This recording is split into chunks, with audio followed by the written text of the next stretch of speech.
Welcome back, everybody. For those of you that don't know, my name is Hoopy, and today in the shop we have a Honda Rincon 680. I believe it's 2007 model, the guy said. I'll check on that. But I'll do a walk around here and go over this on what he wants done. Customer stated that his Rincon here says it wants to roll over a lot easier than what it used to do. And he said, just treat it like it was mine and fix everything I can on it. He said he knows it needs brakes and stuff, but so as I was doing a walk around, just checking stuff out and checking out his Redneck Ingenuity canopy here. But first thing I noticed, because I was looking at, and I can see right now here, that's a sway bar mount, and that's broke. So that's probably the real main issue that it's trying to roll over on him. But we'll go through here and I'll probably end up ordering some parts and we'll do some service on this thing and see what all we can get fixed on it.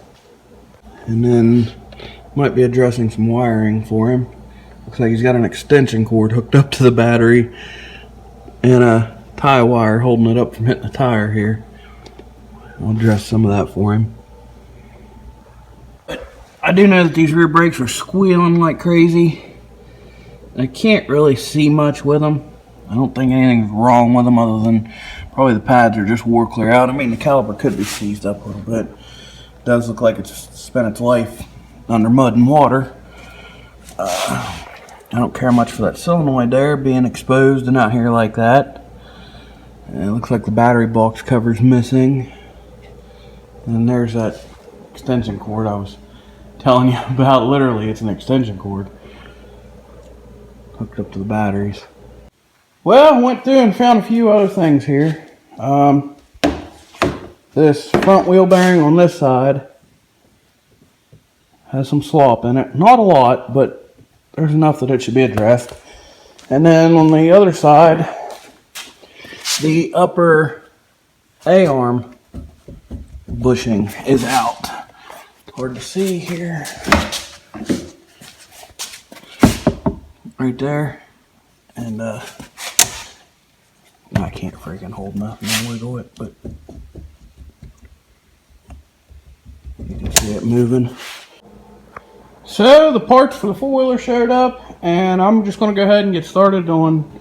I tore the wires that they had all ran around there, all cobbled up, and I'm gonna get them ran in the right spots. But I just cut the zip ties, got them off there, and then we'll start doing regular stuff.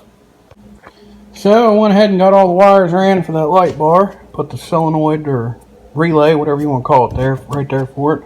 Ran the wires up and around and brought them out. I left them a little bit of a lead here so they can unplug this light bar if they ever need to take it off. And the wire for the switch I ran up and over. I haven't got the handlebar mounted switch yet, but it'll simply go right there once I get it. And that takes care of that. Next up on the agenda, I went ahead and got the rear tire off. I got to hook up that light bar right there, the wires for it. But we've got to change this sway bar link. We got to get to the caliper here to get to the brake pads. So changing this sway bar link, pretty straightforward, 14 millimeter. The bottom one, I was able to get the impact on, spin it off. Top one, you've got to use wrenches. Can't get anything in there. You need to use socket and ratchet. I use a ratchet wrench. But it just goes back in there like that, and you put the nuts back on it. That's that simple. There she is put back on. Next, we're going to get in here to the brake caliper, right in there. And it's two 12 millimeter bolts, it looks like, to pull it off. So, upon pulling this apart, and yeah, you can clearly see he definitely needs brakes. I'm assuming the main reason he needed brakes is because one of the slides was completely missing. The top one wasn't even there. So instead of the pad sliding on it, they were actually digging into the aluminum caliper, well, the caliper bracket, and causing them to hang up. So I'm going to see if I can get a couple of them on the way. Just wanted to note real quick on these calipers, they do not compress in. You have to screw them in. I just stick a screwdriver in here sideways and use it like a pry bar and twist it up. But they literally just spin back in. So while I'm waiting for the dipshits at our local Honda shop to get back with me to see if they have slides or not, because they literally are the most worthless bunch of people for a Honda shop I've ever seen in my life. So moving on, it'll be a day or two before I get those rear brake slides. I'm going to go ahead and pull this front assembly apart to get the spindle off here so I can change this wheel bearing out. Alright, unfortunately I forgot to record changing the bearing, but I got it changed. I took it to work, that's why I didn't get to record it. But got the bearing swapped out. We're going to put it back together and move on. And like that, this side's back together. I don't remember if I told you guys what to do. There's Allen head bolts here to pull the caliper off. And then you take your center nut off, pull the hub and rotor off. Tie rod, top ball joint, bottom ball joint. I do the bottom ball joint first, smack it with a hammer, get it to drop, then the top. And then you can pull the whole spindle off and change out your bearing. So over here on the passenger side, all we gotta do is pull this top ball joint, the shock bolt. There's a bolt to hold the brake line on, and then pull the big bolt out of the middle. I'll see if I can get it to see the play going in the A-arm. So I'll get this pulled apart and we're gonna change some bushings. Alright, we got the A-arm out. We've got a small pile of stuff. We've got bushings, sleeve, and seals to go on here. And once this bike's done, I've got to clean this garage up. It's a mess. But anyhow, these caps just pop off here. And here's your little rubber seals. Their metal sleeve is in the middle. It just shoves out, and we'll pop the bushings out and change them out. So here's everything tore down. And just a little pro tip on these bushings when they're in here. If you just stick your sleeve back in and grab them with the channel locks right here on the edge and twist back and forth and pull out, they'll come out. If you try to do it without the sleeve, they just crush in. So stick your sleeve in it just a little bit and that'll give you something to grab onto. So we're going to go ahead and pop this new stuff back in here. There we go with all the new stuff installed.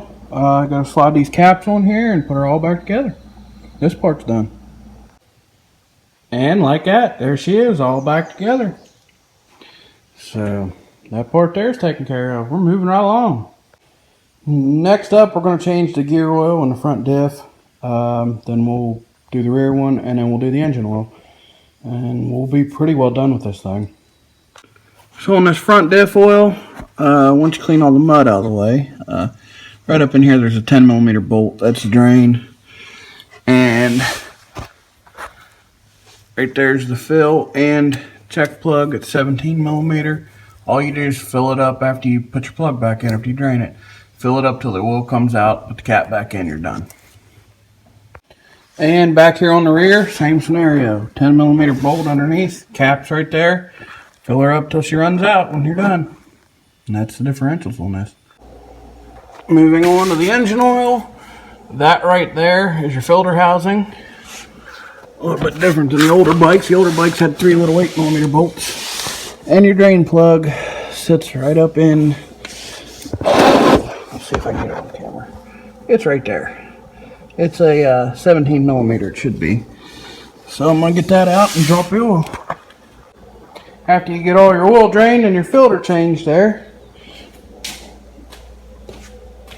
go over here. And that there's the dipstick. And there should be a bigger plug to put oil in. I'll have to look around and find it. And right here, there's a little removable panel. And there's your oil fill. Make that a little bit easier to put it in quicker. Then after you fill your oil back up and everything, this bike here took right at about 3.5 quarts. And oh, you're done with your oil. Once FedEx finally decides to bring me those brake slides, I'll get the rear brakes back on this thing. And this bike will be ready to go out the door. It'll be done. FedEx dropped off our parts we needed. And we're going to go ahead and slap these rear brakes back together here. And right there is what it all should look like. There's the new slides I put the new pads on. New caliper's just going to slide back up on there. And that'll take care of that problem.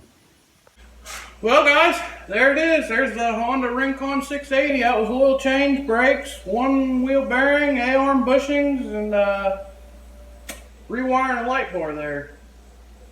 So, if you guys like videos like this, go check out the rest of my channel. And don't forget to like and subscribe. Thank you.